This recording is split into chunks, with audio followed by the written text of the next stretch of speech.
Now, good morning, friends. We will start with another video which will be talking on admission deeds, how they are taken from HORs or owners of these bungalows. Now, I had made a pleading, so somewhere I'll be talking in the format of a plaintiff or a defendant. Now, what are the executives? Now, they say we must produce the entire missing sale deeds, if any, prior to the admission deed, or maybe even after the admission deed of these old grant revenue free private estates from HOR and predecessors in interest. This is to make a chain of sales, oblique admissions, or as important as in Criminal Penal Code, link evidence, if not proved, can make a murderer walk scot free. Otherwise, it goes on to prove that admission was taken frivolously under due undue influence, coercion with a fraudulent motive, and was given by the old grant revenue free private estate only as a law abiding citizen and has in turn been misused in these old grant revenue free private estates rights of the property given under the Constitution of India, proviso if it is retrospectively applicable. That we should ask the executives who would misrepresent its notion of calling all these lands within cantonment boundary pillars as government land. Military cantonments, specifically, if any, executives can demand admission deeds. Instead, cantonments were always divided in two parts: the military boundary pillars, where grants were given by the Governor General under any of the army regulations. The other part was called the cantonment boundary pillars, and these pillars denoted the civil area within the given 57 cantonments which the British made prior to independence. That the defendants or the executives want the honorable courts to know as to how admission deeds are asked from us. Now, we will give some examples. That I had an example under an RTI reply on 26th August 2009 as to how the defendants in a bungalow number 13 are seeking admission deed via a letter dated 27th August 1957. There is another example of bungalow in Barakpur, survey number 197.074 acre is old grant, and the same bungalow is given another survey number 203 for 0.27 acres on lease form B dated 1921. Division of property, or would you call it grant at the first place? The present HOR or the owner had gone to Calcutta High Court, but for one or another reason, the CO Calcutta and DO Barakpur have been evading mutation of 1.01 acres jointly for one reason or another. The same was dismissed. The mutation wide order dated 7 March 2008. So, this is another living example of admission deeds, how they are asked. The third living example would be bungalow number 11, survey number 337, Pune, Kant.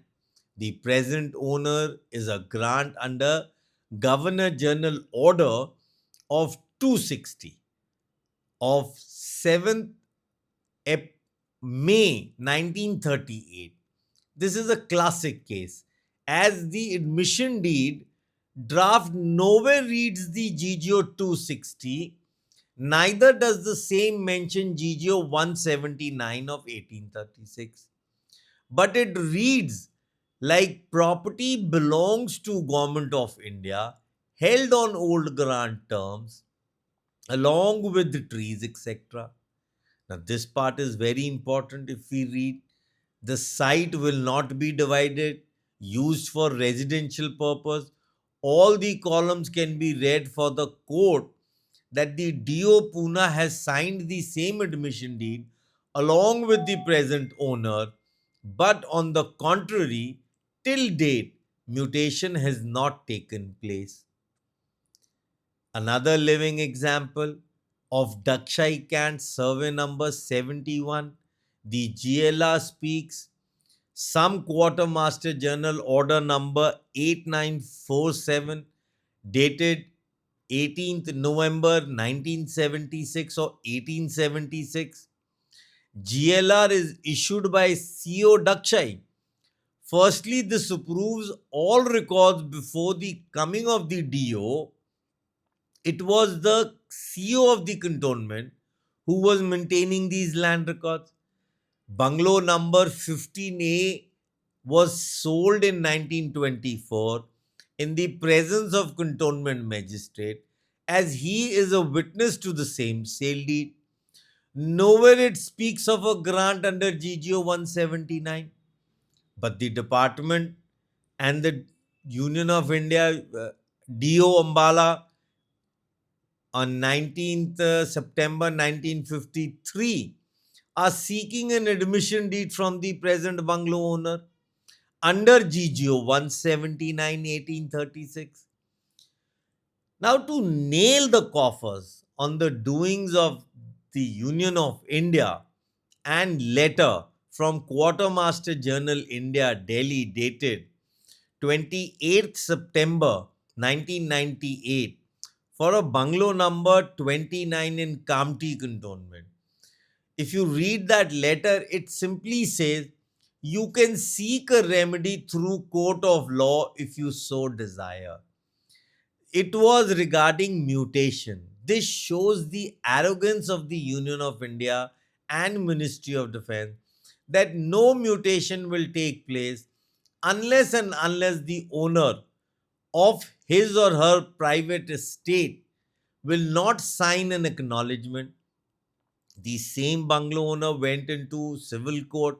Finally, in 1998, Nagpur, decision came on 8th May 2009, where the defendants or the Union of India were ordered to mutate the bungalow as private estate, but an appeal was filed. So again, it is in pendency.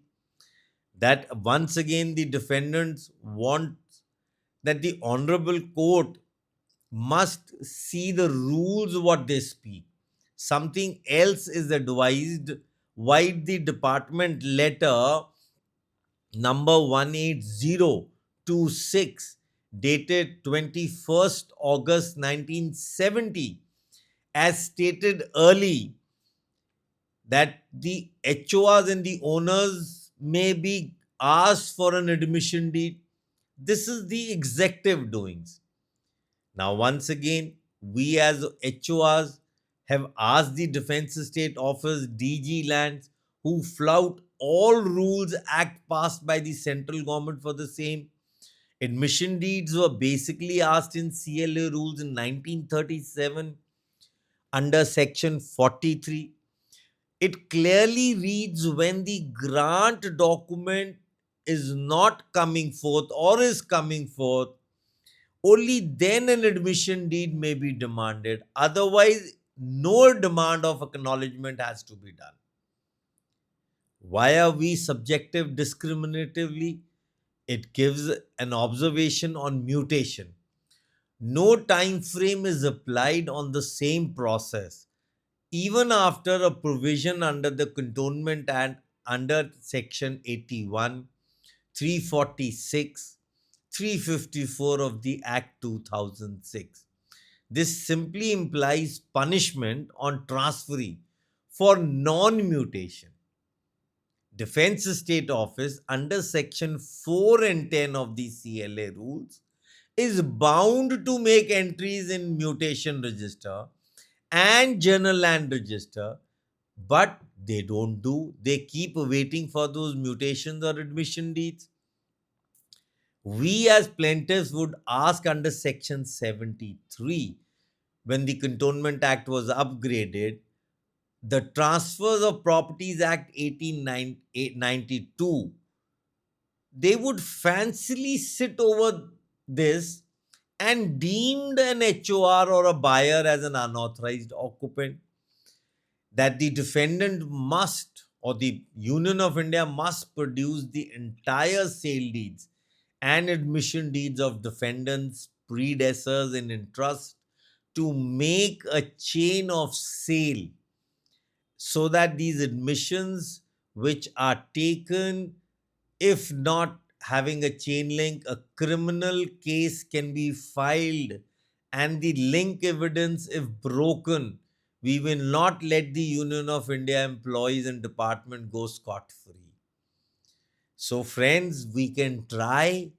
These admission deeds were taken frivolously under undue influence, coercion with a fraudulent motive, and was equivalently given by us as law abiding citizens. We keep harping that will we be able to prove or counter this admission deed? Yes, we can, because we were revenue free grants, we were always freehold properties. Thank you. Good day.